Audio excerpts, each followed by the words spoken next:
Main article. Daleks in popular culture and mythology. The Daleks had a devastating effect on the races and individuals that encountered them. For the most part, they epitomized fear and danger, especially for the Doctor, who in their 11th incarnation considered them to be his enemy, and him theirs. TV. Victory of the Daleks. Upon arriving in 1966 and seeing the post office tower that contained Wotan, the first Doctor remarked to Dodo he had felt like that when the Daleks were near. TV. The War Machines. The second Doctor used his encounters with them to warn Zoe Heriot of what she might encounter. TV. The Wheel in Space. The second Doctor also later used a mental projection of a Dalek to show the Time Lords of his enemies. TV. The War Games. A Dalek was one of many fears that assaulted the third Doctor in the Keller machine. TV. The Mind of Evil. When he approached his fourth regeneration, a vision of a Dalek came to the fourth Doctor. TV. Logopolis. An amnesic eighth Doctor once looked suspiciously at a pepper pot, which was similar to a Dalek's shape. Prose.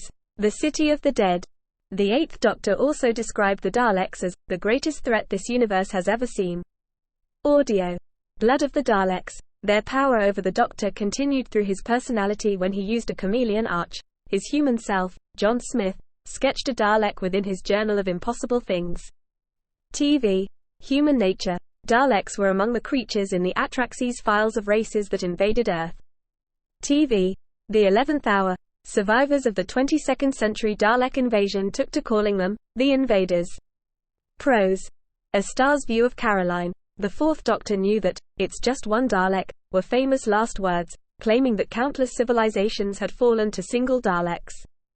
Audio. Genetics of the Daleks.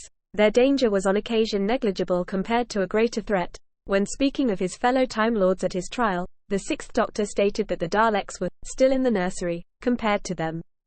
TV. The Ultimate Foe. When Rassilon threatened to break the time lock on the last Great Time War, the 10th Doctor warned the Saxon Master that not just the Daleks would be unleashed if it were broken. TV.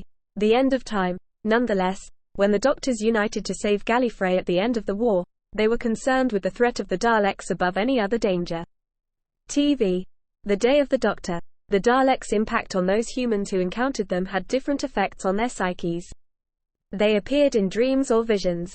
Ace associated the Daleks with Nazis. A Dalek with a swastika chased her, chanting, "Heil Doctor," following her time in an alternate universe populated by Nazis. Prose. Time Worm. Exodus. She later called the Daleks the Catch to traveling with the Doctor. Audio. Enemy of the Daleks. To Bernice Summerfield, a Dalek appeared in a dream, alongside several other beings such as the Sontaran Grinks and a Cyberman, in which the nature of evil was dissected. Prose. The Also People. Sam Jones, on awakening from unconsciousness, exclaimed, "Anyone get the number of that Dalek?" Prose. The Taint. Upon seeing an inert Dalek in Unit's collection, Cleo Proctor felt deeply afraid, even though she did not know why. Audio. Recruits. Alternatively, encounters with the Daleks took a certain pride of place for some individuals. Rose Tyler and Sarah Jane Smith compared their experiences encountering Daleks, and, in Rose's case, the Dalek Emperor, upon meeting, TV, school reunion. Yet both were terrified, deep down, of the exterminators, with Rose even warning her mother of them. TV. Doomsday. The Stolen Earth. During the 2009 invasion, upon hearing the transmission of "Exterminate," Sarah Jane and Jack Harkness reacted with undiluted terror, crying and holding their loved ones close. TV. The Stolen Earth. The Doctor's friend Winston Churchill originally saw the Ironsides as our salvation, and as a weapon to use to destroy the Third Reich and for the Allies to win World War II due to their hostility.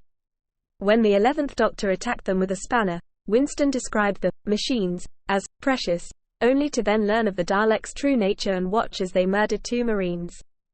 TV. Victory of the Daleks. Although most of the humans on the frontier world of Red Rocket Rising forgot about the Daleks, to the point where acting President Eileen Clint initially believed them to be pitied and not feared, Tom Cardwell recognized them from the old records as the worst of them all, and tried urging the other humans to run for the hills. Audio. Blood of the Daleks. The Sontarans knew of how dangerous the Daleks were, and, if a single Dalek were to make its way to Sontar, Major Scar was prepared to put his armies on high alert. Game. The Doctor and the Dalek. The Time Lords thought similarly, understanding that a single Dalek drone would be all it took to bring down Arcadia. TV. The Last Day. When Chris Quedge went to Skaro to negotiate with the Daleks during the War in Heaven, he was horrified to be dealing with the greatest threat to life in the universe. After his discussions with them, he was left in a state of horrified shock and was questioning his humanity, having sex with Christine Summerfield in a desperate attempt to regain the feeling of being human.